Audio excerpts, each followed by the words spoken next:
시편 119편 57절부터 64절의 말씀 제가 읽습니다. 여호와는 나의 분깃이시니 나는 주의 말씀을 지키리라 하였나이다. 내가 전심으로 주께 간구하였사오니 주의 말씀대로 내게 은혜를 베푸소서. 내가 내 행위를 생각하고 주의 증거들을 향하여 내 발길을 돌이켜 싸우며 주의 계명들을 지키기에 신속히 하고 지체하지 아니하였나이다. 악인들의 줄이 내게 두루 얽혔을지라도 나는 주의 법을 잊지 아니하였나이다. 내가 주의 의로운 규례들로 말미암아 밤중에 일어나 주께 감사하리이다. 나는 주를 경외하는 모든 자들과 주의 법도들을 지키는 자들의 친구라. 여호와여, 주의 인자하심이 땅에 충만하였사오니 주의 율례들로 나를 가르치소서. 아멘. 각 절마다 좀 특징들이 있다고 그런 말씀을 나눴습니다. 오늘 보면 여호와가 누구시냐 라는 것부터 출발합니다. 특별히 이 단락에서의 강조점은 어떻게 하면 우리가 주님과 가까이 지낼 수 있을까라고 하는데 많은 초점이 맞추어져 있습니다.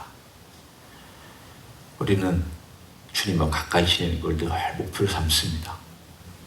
예수 믿는 사람이라면 그게 정말 마음에서 나오는지 혹은 남들이 그렇게 하니까 나도 그러고 싶다라고 하든지 표면적이든지 그게 내면적이든지 간에 주님하고 어떻게 가까이 살 수 있습니까?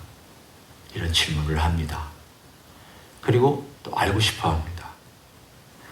거기에 대한 오늘 본문에는 여러 가지 답들을 우리들에게 제시해주고 있습니다. 첫 번째 우리가 알아야 될 게 있다면 오늘 본문에 여호와는 나의 분깃이라는 바로 그 표현이 있습니다. 분깃이란 기업을 말합니다.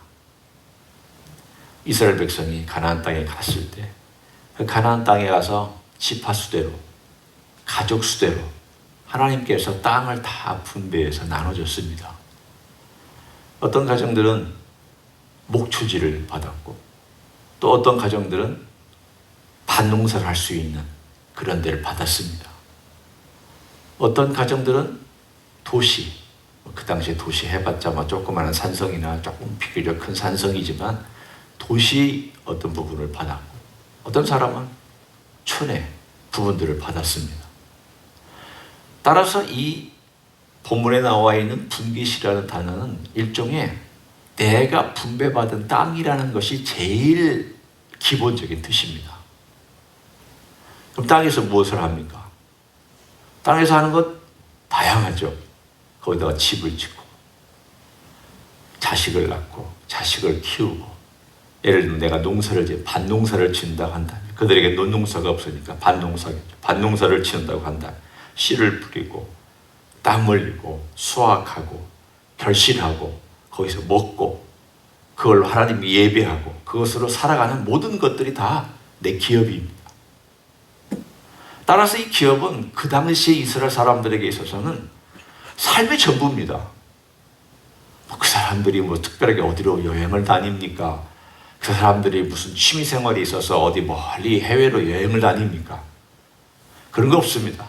그들의 그냥 삶의 전부, 땀 흘리고 먹고 마시고 그리고 잔치 벌이고 식구들 먹고 마시는 모든 삶의 터전, 모든 것이 다 기업입니다. 따라서 그 기업은 다른 사람들에게 양도할 수도 없고 팔 수 없습니다. 만약에 내가 판다 하더라도 50년 되는 해에는 다시 돌아오게 되어 있습니다. 하나님이 주신 것이니까 절대 팔 수 없었습니다. 요즘의 자본주의 개념이 아닙니다. 그런 의미로 볼 때 오늘 본문에 여호와가 나의 분깃이다라는 이 표현을 오늘날의 말로 바꾼다면 무엇이 될까 한번 생각해 보십시오. 아마 이런 말쯤 되겠습니다. 여호와는 나의 삶의 터전입니다. 여호와는 나의 직장입니다. 여호와는 나의 가정입니다. 여호와는 나의 음식의 공급처이십니다. 여호와는 내가 만나고 놀고 즐기는 모든 활동 영역입니다. 이걸 다 합쳐서 만약에 한마디로 우리가 표현하라고 한다면 어쩌면 이렇게 표현할 수 있습니다. 여호와는 나의 생활, 내 삶의 활동 영역의 모든 것 되십니다 라는 뜻입니다. 누가 공급해 주느냐? 누가 내 생명을 유지해 주느냐? 누가 나로 하여금 이 땅에서 살게끔 다 베풀어 주느냐? 모든 내용들을 다 포함해서 여호와는 나의 기업이시다. 그런데 여호와는 나의 기업이신데 그런 의미가 다 들어있는데 이 땅의 기업은 사실은 불안합니다. 전쟁이 나도 불안하고 지진이 나도 불안하고 비가 많이 와도 불안하고 비가 안 와도 불안하고 사람들이 어떻게 할까 불안하고 내가 건강하지 못할까 불안하고 모든 것이 다 사실은 위험 요소가 다분히 많습니다. 여호와가 나의 분기시면 어떻습니까? 주님이 나의 분기시면 어떻습니까? 불안할 게 없습니다. 공급해 주시는 분도 주님이시고 내 삶의 모든 기본도 주님이시고 내 호흡도 주님이시고 내가 먹고 사는 것도 다 주님이시고 내가 만나는 만남도 다 주님이시고 내 삶의 모든 활동 영역이 다 주님이시다고 만약에 내가 그렇게 믿고 하루하루 살아가면 흔들리지 않습니다. 영원하신 분이기 때문에 내 기업은 영원할 것이며 그분은 흔들리지 않기 때문에 흔들리지 않는 기업이 될 것입니다. 시편 기자는 그런 모든 의미, 우리가 지금 제가 설명하는 데만 해도 거의 5분 정도를 할애했습니다. 5분 정도 할애한 이 모든 내용들을 다 이 한 단어 속에다 담고 있습니다. 여호와는 나의 분기시다. 여호와는 나의 기업이시다. 다른 말로 하면 나는 여호와를 떠나서는 절대 살 수 없다. 나는 여호와 그분 외에는 내 삶에 아무것도 의미를 발견하지 않겠다.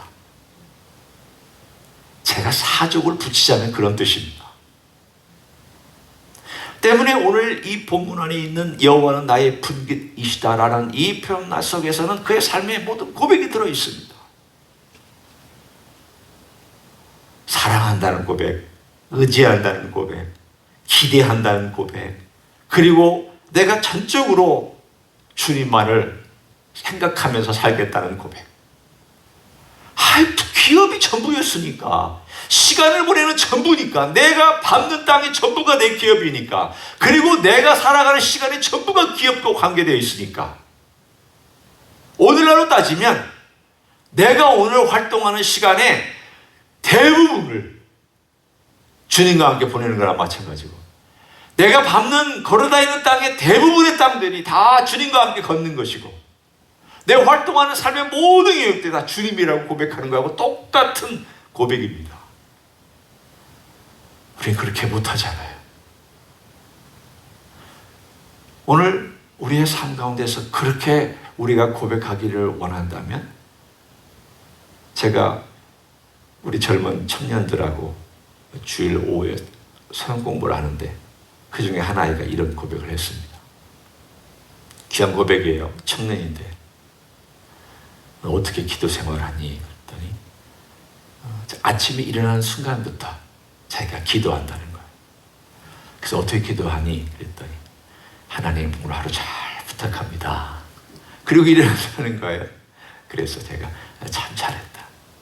그리고 제가 어디 활동하러 갈 때, 차 탈 때도 하나님 오늘도 같이 해주시고 하나님 동행해 주십시오. 자기가 어떤 삶의 영역에 새로 갈 때, 또 어떤 일을 시작할 때 그렇게 아주 짤막한데 그렇게 기도를 한다는 거예요. 제가 그래서 참 잘했다. 어느 영역에 가든지 어느 위치에 있든지 거기서 하나님과 함께 동행하는 삶을 부탁하고 거기서 그런 삶을 연습해 간다는 것. 처음 시작할 때뿐만이 아니라 늘 그렇게 하나님과 동행한다는 것은 우리가 우리 삶에 제일 중요한 동행의 연습이라고 나는 생각한다. 너 참 잘하고 있다. 우리 삶의 모든 여행마다 갈 때마다 주님, 제가 여기에 왔습니다. 오늘 주님 여기에 갑니다. 제가 이 일을 합니다. 주님, 제가 이 활동을 시작합니다. 주님이 저희 기업이심으로 주님께서 제가 이곳에서 일하는 모든 것들 함께 해주시길 원합니다. 잘 부탁드립니다. 주님께서 일하시기를 원합니다. 이 표현이 바로 주의 여호와는 나의 분깃이시다라는 표현입니다. 그래서 그가 말하기를 여호와가 나의 분깃이시기 때문에 나는 주의 말씀을 지키려 하였나이다. 당연히 지킬 수밖에요.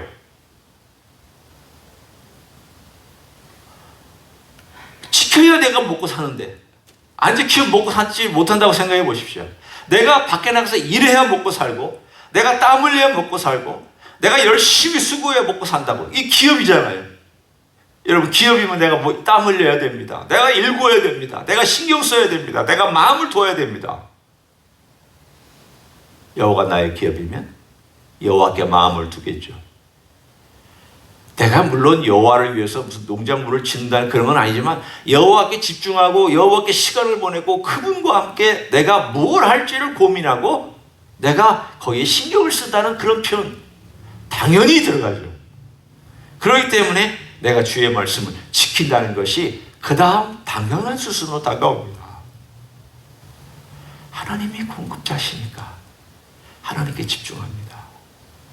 하나님께서 내 모든 삶에 다양한 면에서 같이 해주시니까 하나님께 집중하고 주님께 집중합니다. 오늘 어떻게 하면 주님과 가까이 지낼 수 있는가에 대한 첫 번째 해답이 바로 첫 번째 구절에 있습니다.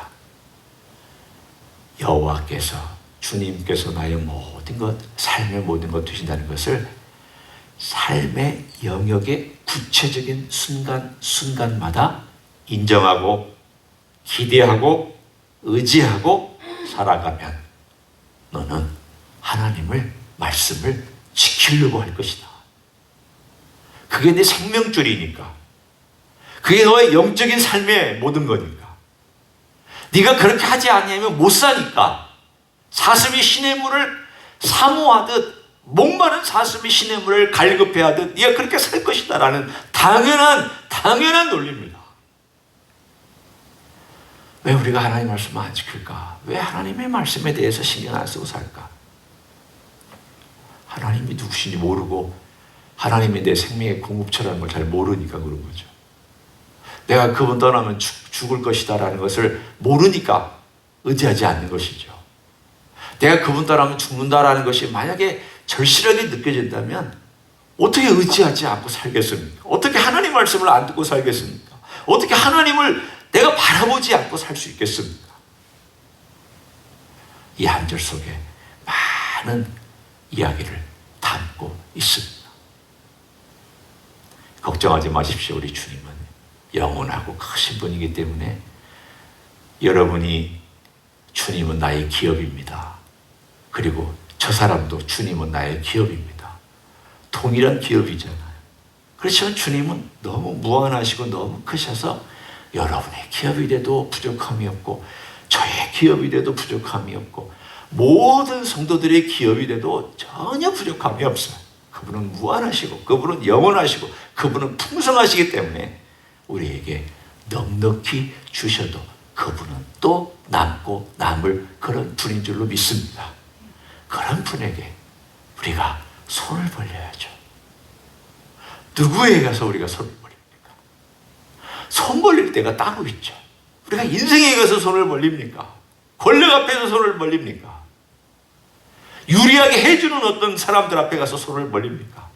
우리는 주님 앞에 가서 손을 벌리며 오늘 본문에 가까이 하는 첫 번째입니다.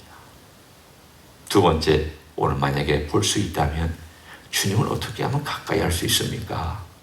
거기에 보면 전심으로 주께 간구하고 있는 58절의 말씀을 볼 수 있습니다.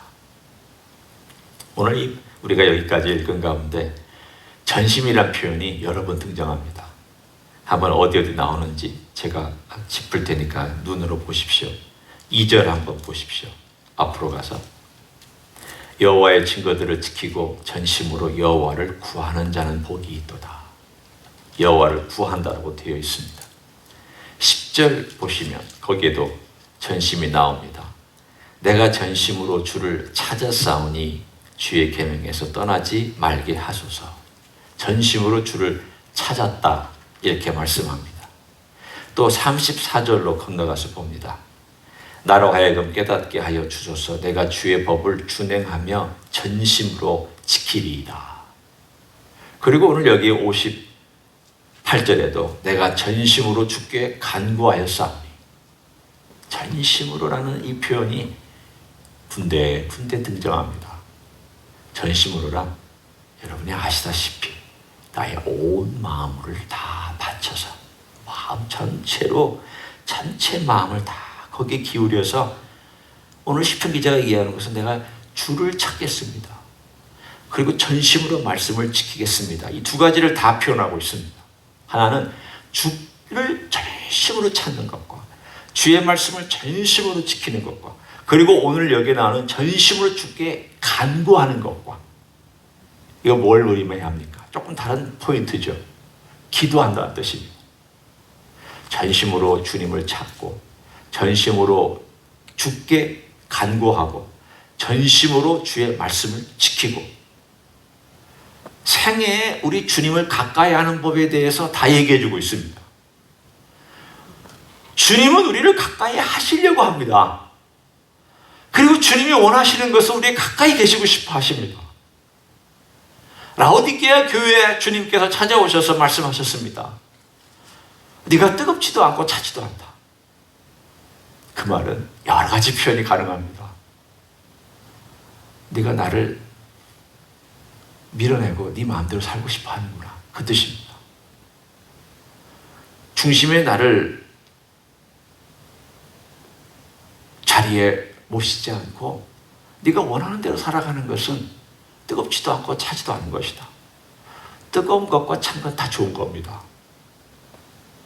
뜨거운 것은 하나님을 향한 뜨거움이요, 차가운 것은 내 영혼을 시원하게 만들어주는 것이기 때문에 뜨겁든지 차든지 둘 중에 하나로서 다 내 영혼에 도움이 됩니다. 비참합니다. 아무것도 아닙니다. 쓸데없는 물이 되어버렸습니다. 이걸 뭐 역사적으로 지리적으로 설명할 시간이 많이 걸리니까 그냥 간단하게 말하면 쓸데없는 물이 되었다는 뜻입니다. 왜냐하면 예수님이 내 마음에 계신 것을 밀어내서 예수님이 지금 내 마음의 문 밖에 계십니다. 그래서 주님께서 라오디게아 교인들에게 내가 네 안으로 들어가도록 다시 너에게 문을 두드린다. 이건 믿지 않는 사람에게 대해서도 적용되는 말씀이지만 믿는 사람에게도 적용되는 말씀입니다. 네가 나를 전심으로 안 찾고 있다. 네가 내게 전심으로 마음을 기울이지 않고 있다. 나는 늘 네 마음속에 있고 싶고 네 중심 속에 있고 싶은데 네가 그렇게 나를 대접하지 않으니 내가 자꾸 문을 두드리고 있다. 문 열어라. 문 열어라. 내가 들어가고 싶다. 주님이 이렇게 계속 말씀하시는데 내가 어떻게 해야 되느냐? 문을 활짝 열고 주님 오시라고, 주님 활짝 열고 주님 가까이 오시라고. 그럼 어떻게 해야 됩니까? 오늘 여기 나와 있는 내용이에요. 전심으로 주를 찾고 전심으로 주께 간구하고 전심으로 주의 말씀을 지키려고 해야 이 일이 성사가 됩니다. 주님은 그렇게 하시는데 문도 안 열고 그리고 전심으로 주님도 안 찾고 전심으로 주님을 구하지도 않고 전심으로 주께 기울이지도 않으면 이게 안 맞잖아요. 물론 주님과 우리 사이는 안 맞는 게 많이 있어요. 주님의 사랑에 비하면 우리의 사랑은 안 맞아요. 주님의 우리를 향한 관심과 우리가 주님께 드리는 관심은 사실은 안 맞아요. 주님 먼저 사랑하시고 주님의 사랑은 크고 주님은 기다리시고 주님은 모든 것에서 사실은 우리하고 안 맞는 분이에요. 그러나 그래 조금은 맞추려고 해야죠. 그렇잖아요. 조금은 맞추려고 해야 주님께서도 그리고 우리도 뭔가 이렇게 한 걸음 한 걸음 걸음걸이가 맞춰지고 뭔가 맞춰서 가잖아요. 우리는 전심이란 말을 자꾸 두려워해요. 내가 전심을 드릴 수 있을까? 내가 전심을 드려도 될까? 전심이라는 게 뭘까? 두려운 마음이 있어요. 드렸다가 뭐가 안 될까 봐, 드렸다가 뭐가 문제가 생길까 봐, 혹은 드리는 법을 몰라서. 예, 그럴 수 있습니다. 그런데 이렇게 한번 생각해 보십시오. 내가 정말 살아가는 것에 전심을 들여봤나? 내가 살아가는 것을 얻기 위하여 전심으로 추구해봤나? 사람마다 있습니다. 전심으로 원했던 것들. 그건 어느 정도 그때 그 지나간 것이긴 하지만 내가 전심으로 무언가를 얻기 위해서 막 에너지를 들이고 신경 쓰고 거기에 많은 것을 투자하고 그리고 막 내가 쫓아다녔던 어떤 그런 것에 내가 마음을 두었다면 그때 그 마음이 내가 만약에 주님을 향하는 마음으로 바꿀 수만 있다면 그게 전심입니다. 오늘 우리의 삶 속에서 어떻게 주님을 가까이 할 수 있을까? 주님의 문제가 아니라 우리의 문제입니다. 주님께서 우리를 멀리 하신 것이 아니라 우리가 주님을 멀리하고 있습니다. 주님이 음성을 들려주시지 않는 게 아니라 우리가 주님의 음성을 듣지 못하고 있습니다. 주님이 우리 곁에 계시지 않는 것이 아니라 우리가 주님이 우리 곁에 계심에도 불구하고 알지 못하기 때문에 음성도 듣지 못하고 같이 걷지도 아니하고 그리고 그분의 뜻이 무엇인지도 모르는 데 있습니다. 진심으로 우리가 기울여 보기를 원합니다. 마음으로 주님, 저에게 목마른 마음을 주셔서 우리 주님을 진심으로 찾게 해주시고 우리 주님을 향하여 진심으로 나아갈 수 있도록 도와주십시오. 이 전심이라는 표현은 참 멋있는 표현입니다. 진심으로 주님 앞에 이걸 구하면 주께서 우리의 삶을 인도해 가실 줄로 믿습니다. 마지막으로 이것은 굳이 제가 시간을 많이 들이지 않지만 그냥 간단하게 언급만 합니다. 60절에 보면 주의 계명들을 지키기에 신속히 하고. 오늘 여기를 여러분이 더 찾아보십시오. 어떻게 하면 주님과 함께 가까이 걸어갈 수 있는가? 주님과 가까이 지낼 수 있는가? 세 번째, 신속히 한다고 그랬습니다. 말씀을 들으면 신속하게 순종하는 법. 그래야 주님과 같이 동행하는 삶을 이 땅에서 살아갈 수 있습니다. 그러면 저라고 잘 되는 사람입니까? 아닙니다. 같이 우리가 이 말씀을 봤으니 오늘부터 또 다시 이 말씀대로 주님은 나의 모든 것이다. 전심으로 그런 주님을 내 생명을 다해 찾고 주님 말씀이 들려지거든 신속히 순종하며 오늘 하루도 걸어가 보면 주님이 내 곁에 계시다는 것을 우리는 발견할 수 있는 줄로 믿습니다. 그런 귀한 하루 되시기를 예수님의 이름으로 간절히 축원합니다. 기도하시겠습니다. 감사합니다. 주님은 우리 곁에 계시고 우리의 마음속에 머무시기를 원하지만 우리의 욕망이, 우리의 죄가, 우리의 자기중심적인 사고가, 나의 잘못된 것이 주님을 밀어내고 문 밖으로 그리고 주님을 섭섭하게 만들고 맙니다. 주님, 우리가 문제입니다. 우리의 어리석음이 문제입니다. 우리의 고집이 문제입니다. 우리의 잘못됨이 문제입니다. 허물이 문제입니다. 우리의 죄악이 문제입니다. 우리의 바뀌지 않는 삶의 습관이 문제며 우리의 성품이 문제입니다. 주님, 불쌍히 여겨주시기를 원합니다. 주여 바꿔주시고 목마른 사슴의 시냇물을 갈급해 하듯 우리의 마음이 주님을 전심으로 사모하고 갈급해하고 주님을 찾고 구하고 주의 말씀을 또 전심으로 지키려고 애쓰고 신속히 순종해 보려고 애쓰는 그런 삶을 살아갈 수 있도록 축복하여 주시옵소서. 이제는 우리 구주 예수 그리스도의 은혜와 하나님 아버지의 극진하신 사랑과 성령 하나님 교통하심의 역사가 오늘도 주의 말씀을 의지하고 달려가고 주의를 향하여 달려가기를 소원하는 이 자리에 참여한 모든 종들 위에와 주 임지 히스교회 위에와 이민교회들과 한국교회들과 선교사님들 위에 이제부터 영원히 함께 하실지어다. 아멘.